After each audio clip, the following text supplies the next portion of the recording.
मेरा नाम है मोहित और आपका स्वागत हमारे YouTube चैनल हिस्ट्री चैंपियन में।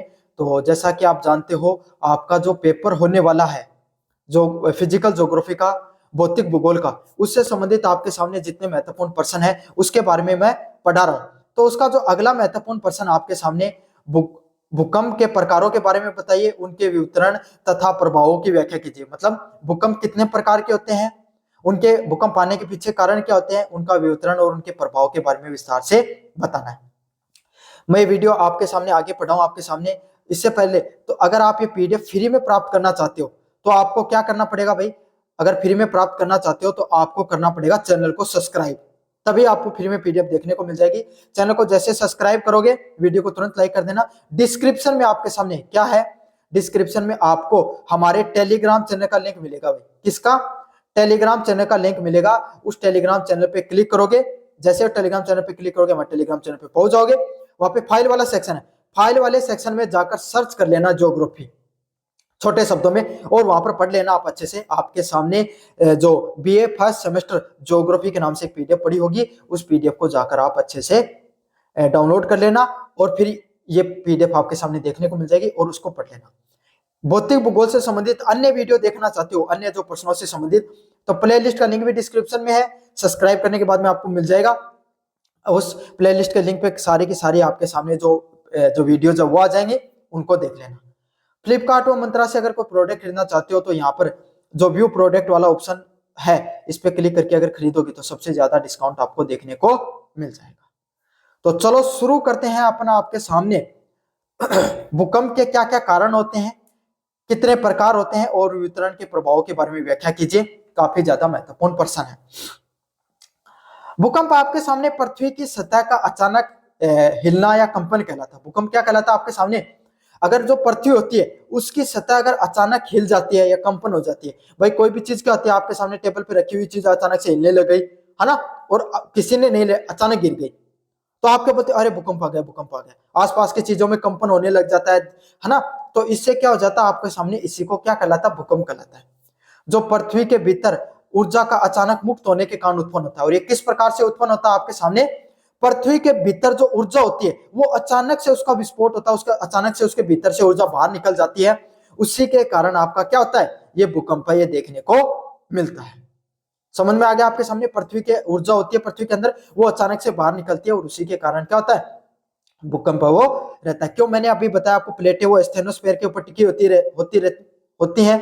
स्टेनोस्फेयर एक लिक्विड होता है जो गर्म जो लावा होता है उससे बना हुआ होता है, गर्म लावे से बना हुआ रहता है। और जब लावा होता है उसमें गैस बन जाती है, मतलब उसके अंदर, या फिर गर्मी होती है, जो ऊर्जा है वो होती है। अब उसको कहीं ना कहीं से आपको तो बाहर निकलने के लिए जगह चाहिए। तो क्या होता है? वो प्लेटों को ऊपर नीचे करता रहता है और इसी से क्या हो जाता है? भूकंप का उत्पन्न हो जाता है। तो भूकंप अब किस किस कारणों से प्लेट उत्पन्न हो सकते हैं, उसका एक कारण तो मैंने बता दिया, बाकी अन्य कारण भी अपन समझेंगे।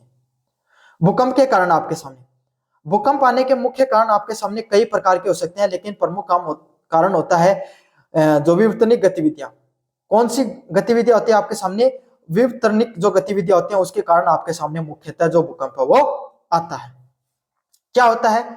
विशेषकर पृथ्वी की प्लेटें आपस में टकराती हैं या दूर जाने से या फिर उनका आपस में फिसलने से क्या हो जाता है? आपके सामने भूकंप है वो आता है। भूकंप आने का जो मुख्य कारण होता है वो क्या होता है? आपके सामने जो प्लेटें होती है ना, वो आपस में क्या तो टकराती रहती हैं या फिर एक दूसरे से दूर दूर जाती हैं या फिर एक दूसरे के ऊपर फिसलती रहती हैं। इसी के कारण क्या होता है? आपके सामने जो भूकंप है वो मुख्यतः देखने को मिलता है। समझ में आ गया? तो ये प्लेटों में जो आपके सामने अलग अलग प्रकार की गतिविधियां दिखाई पड़ती हैं, इसी के कारण जो आपके सामने क्या होता है? भूकंप है वो आता रहता है। पहला सिद्धांत है उसमें प्लेटों का विवर्तनिक सिद्धांत। यह सबसे प्रमुख कारण होता है। प्लेटें सीमाओं पर जब तनाव बढ़ता है और चट्टानें दूर जाती है तो ऊर्जा मुक्त होती है। मतलब प्लेटों का विवर्तनिक सिद्धांत क्या होता है? प्लेटें सीमाओं पर जब तनाव बढ़ता है और चट्टानें टूटती है तो ऊर्जा मुक्त होती है। मतलब जो प्लेटों की जो प्लेट है ना, उसका जो किनारे वाला क्षेत्र होता है उसमें जो तनाव बढ़ता है ना, कैसे हो भाई? एक दूसरे के ऊपर, एक नीचे जा रही है, एक ऊपर आ रही है, तो इससे क्या उनमें तनाव बढ़ेगा। समझ में आ गया? साथ के साथ क्या दूर जाएंगे तब भी उनके बीच में तनाव रहता है, फिर एक दूसरे करीब आते हैं तब आपके सामने उनके बीच में क्या होता है? वो टच होती हैं। इस प्रकार की घटनाएं दिखाई पड़ती हैं। तो चट्टानें टूटती हैं और ऊर्जा क्या होती है? मुक्त होती है। अगले वाला सिद्धांत होता है ज्वालामुखी क्रिया। ज्वालामुखी फटने से या उसके दौरान जो गैस और मैग्मा का जो दबाव होता है उसके कारण आसपास के क्षेत्रों में भी कंपन महसूस होता है। मतलब जो ज्वालामुखी फटता है आपके सामने, जो जो आपके सामने ज्वालामुखी जो फटता है, जो उससे पहले जो क्या होता है, गैस और मैग्मा का दबाव बनता है। भाई कोई भी चीज फटेगी तो नीचे दबाव बनाता है, ऐसे समझ लो। प्रेशर कुकर के सिद्धांत से समझ लो। प्रेशर कुकर में क्या होता है, आपके सामने जलवाष्प का प्रेशर बनता है, तभी क्या होती है, सीटी ऊपर उठती है और उससे गैस निकलती है। तो इसी प्रकार से कुछ होता है आपके सामने। समझ में आ गया? ज्वालामुखी को जो कुकर होता है उसकी सीटी से समझ लो, नीचे की तरफ आपके सामने इसी तरीके से जो पानी है, जो लावा वो पिघलता रहता है। अब उसके अंदर क्या होगा, दबाव बनने लग गया तो वो क्या होगा, अब फटेगा तो क्या होगा, सीटी को ऊपर होते हैं ना, तो इसी तरीके से क्या होता है आपके सामने, वो आसपास का क्षेत्र ऊपर होता है और इससे क्या होता है, भूकंप का कंपन महसूस होता है। समझ में आ गया? कुकर की सीटी का सिद्धांत से आपको ये चीज समझ में आ गई होगी। अगले वाला पॉइंट आपके सामने, मानव जनित कारण। मानव के द्वारा कौन कौन से आपके सामने कारण होते हैं जिसके कारण आपके सामने क्या देखने को मिलता है, ये इस प्रकार की गतिविधियां दिखाई पड़ती हैं। बड़े बड़े बांधों का निर्माण करना। अब बड़े बड़े बांधों से क्या होता है, पानी एक जगह रहता है। अब भाई पानी का दबाव पड़ता है, एक जगह बहुत सारा पानी रखोगे तो उससे क्या होगा, उस चीज पर दबाव बनेगा, है ना। तो इससे क्या होता है, जो प्लेटें होती हैं उस पर, उस खास क्षेत्र पे ज्यादा दबाव होता है, दूसरे पे कम दबाव पड़ता है, तो इसलिए प्लेटें नीचे धस धस जाती हैं या फिर ऊपर उठती हैं। इस कारण क्या होता है, वहां पर भूकंप देखने को मिलता है। जो बड़ी बड़ी खाने होती है उसका डैना या भूमि का जो परमाणु परीक्षण किए जाते हैं, इसी के कारण आपके सामने क्या होता है, स्थानीय भूकंप आ जाते हैं। ये सारे भूकंप कैसे हैं, जो कारण बताएं, ये स्थानीय भूकंप के कारण है। जो बांधों का निर्माण करना, खानों का डहना या परमाणु परीक्षण के कारण क्या होते हैं, स्थानीय भूकंप आते हैं आपके सामने। समझ में आ गया आपको विस्तार से इसके बारे में? अगले वाला पॉइंट आपके सामने, भूकंप के प्रकार। भूकंपों को उनकी उत्पत्ति के आधार पर वर्गीकृत किया जा सकता है। मतलब भूकंप होते हैं उसमें उनकी उत्पत्ति के आधार पर उनको क्या किया जा सकता है, वर्गीकृत किया जा सकता है। जो विवर्तनिक जो भूकंप होते हैं ये किस वजह से आते हैं, प्लेटों की सीमाओं को खिसकने के कारण उत्पन्न होते हैं। मतलब जो अलग अलग प्रकार के जो प्लेटें होती हैं वो एक दूसरे से दूर जाती रहती है, वो एक दूसरे से दूर खिसकती रहती हैं। तो इस कारण कौन से भूकंप देखने को मिलते हैं आपके सामने, विवर्तनिक जो भूकंप है वो देखने को मिलते हैं आपके सामने। इन सभी प्लेटों के खिसकने के कारण आपके सामने ये भूकंप वो देखने को मिलते हैं। अगले वाला आपके सामने ज्वालामुखी भूकंप। ज्वालामुखी क्षेत्रों तक सीमित रहता है। कौन सा आपके सामने, ज्वालामुखी भूकंप है वो ज्वालामुखी क्षेत्र होता है ना, वहां तक ही सीमित रहता है, वहां तक ही मुख्यतः पाया जाता है ज्वालामुखी भूकंप होता है। समझ में आ गया आपके सामने? ऐसे नहीं भाई ज्वालामुखी इंडोनेशिया में फटी है और भारत और अमेरिका में भूकंप आ रहा है, ऐसा होने के चांसेस बहुत कम होते हैं आपके सामने। निपात भूकंप, खनन क्षेत्रों में की जो गुफा होती है, खानों की छतों के ढहने से उत्पन्न होता है आपके सामने निपात भूकंप। ये अलग अलग प्रकार है भूकंप के। इसमें निपात भूकंप होता है वो कौन सा होता है, कोई खनन कर रहे थे कहीं पर, खान थी, अब खान का ऊपरी क्षेत्र ढह गया और उसके ऊपर घर वगैरह बने रहते हैं। भाई खानों तो अंदरूनी तरीके से होती है ना, खानों का जो खनन होता है वो, तब वो आपके सामने नीचे डहेगी, थोड़ी बहुत भी धसेगी तो क्या होगा, आसपास के जो क्षेत्र होता है उसमें क्या होता है, भूकंप देखने को मिलता है। समझ में आ गया? अगले वाला पॉइंट आपके सामने, विस्फोट भूकंप। परमाणु या रासायनिक विस्फोटों से उत्पन्न होने वाला भूकंप। मतलब जो अलग अलग प्रकार के जो परमाणु घटनाएं होती हैं, जो लोग क्या करते हैं, साइंटिस्ट क्या करते हैं, ताकि अगर बाहर विस्फोट करेंगे तो विकिरण कहीं भी फैल सकते हैं, तो पृथ्वी के अंदर खड्डा खोद के वहीं पर विस्फोट किया जाता है। तो आपके सामने क्या, नीचे की प्लेटें हिल जाती हैं इस चीज से। अगले वाला पॉइंट आपके सामने, जलाशय प्रेरित जो भूकंप होता है। बड़े बांधों में भारी मात्रा में पानी जमा होने के कारण आपके सामने क्या होता है, ये भूकंप देखने को मिलता है। भूपटल पे पड़ने वाला जो दबाव होता है इसके कारण क्या होता है, भाई मैंने बताया ये जमीन है, ये जमीन है, इस पे पानी है, तो इस प्लेट पे ज्यादा दबाव रहेगा, इस पे कम रहेगा, तो इसलिए ऐसे हो सकती है, भूकंप आ सकता है। ये तो सामान्य सिद्धांत आप सबको पता है। तो ये अलग अलग प्रकार के सिद्धांत होते हैं। विवर्तनिक सिद्धांत आपके सामने प्लेटों खिसकने से आता है। ज्वालामुखी भूकंप ज्वालामुखी के फटने से आता है। निपात भूकंप आपके सामने कोई भूकंप जो गुफा है उसकी छत के ढहने से आता है। विस्फोट भूकंप आपके सामने जो परमाणु के रासायनिक विस्फोट होते हैं उसके कारण आता है। और जलाशय प्रेरित भूकंप आपके सामने बड़े बड़े जलाशयों में पानी इकट्ठा होने के कारण आता है। समझ में आ गया आपके सामने? अगले वाला पॉइंट है, विश्व के अधिकांश भूकंप मुख्य रूप से 3 बेल्टों व पट्टियों में वितरित किया गया। अब कौन कौन सा वो मुख्य क्षेत्र है जहां पे आपके सामने जो मुख्यतः जो भूकंप आता है उसको किसके नाम से जाना जाता है आपके सामने, 3 अलग अलग प्रकार की प्रमुख पट्टियां हैं जिसमें सबसे ज्यादा भूकंप आता है ना।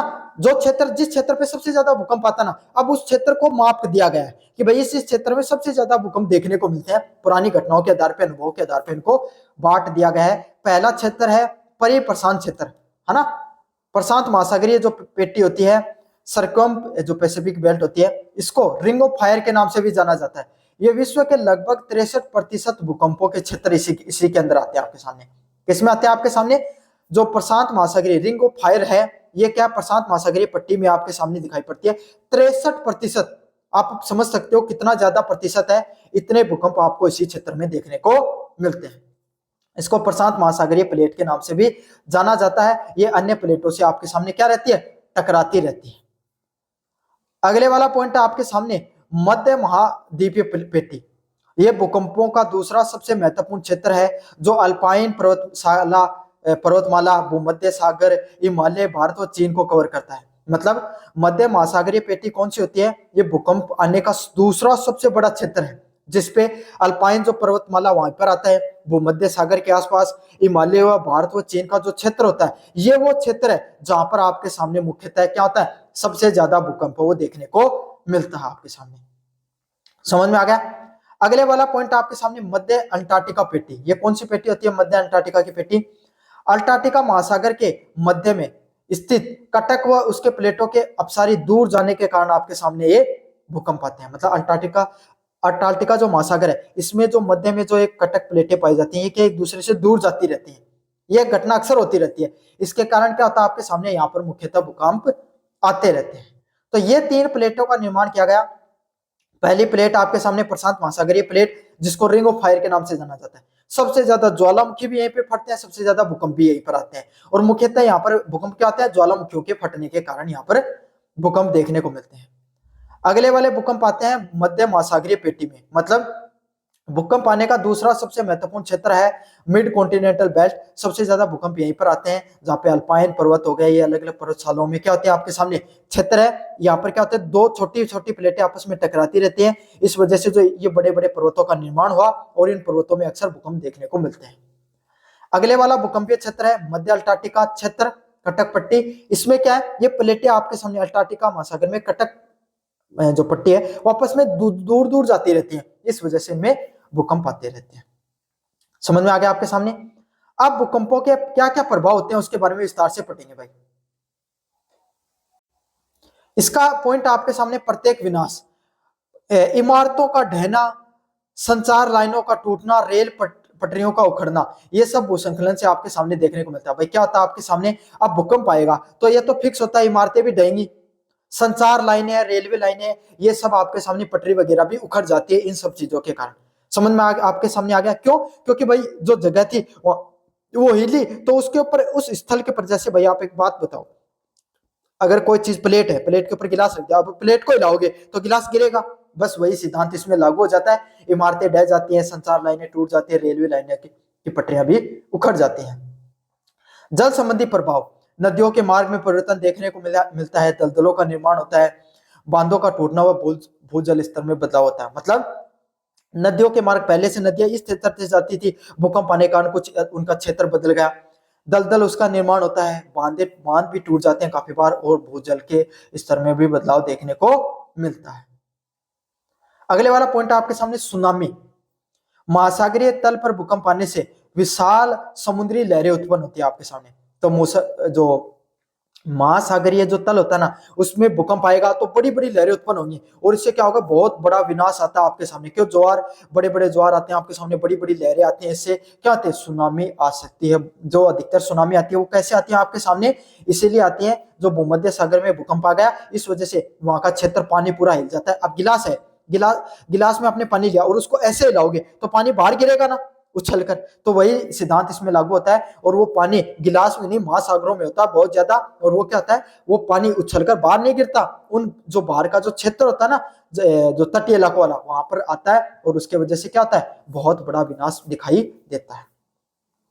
अगले वाला क्या है आपके सामने? इमारतों में आग लगने जैसी घटनाएं भी हो जाती हैं। इमारतों के दहने से बिजली के तार टूटते हैं, गैस पाइपलाइन फटती हैं और उनमें आग लग जाती है। मतलब आपके सामने क्या दिखाई पड़ता है, जो अलग अलग प्रकार की इमारतें हैं उसमें बिजली लाइन टूटते हैं, गैस पाइपलाइन फटने जैसी आपके सामने घटनाएं मुख्यतः दिखाई पड़ती हैं। अगले वाला पॉइंट आपके सामने भू संकलनीय व मृदा द्रवीकरण। पहाड़ी क्षेत्रों में भू संकलन और जलयुक्त मिट्टी पर द्रव रूप में परिवर्तित होती है। मतलब जो पहाड़ी क्षेत्र होता है और भू संकलन होता है उसमें जलयुक्त मिट्टी होती है ना, वो द्रव रूप में परिवर्तित हो जाती है। शहरी क्षेत्रों में विकास का उससे क्या होता है, मुख्य कारण से विकास जो विनाश है वो दिखाई पड़ता है। विकास नहीं भाई, विनाश है वो इसी कारण मुख्य रूप से होता है।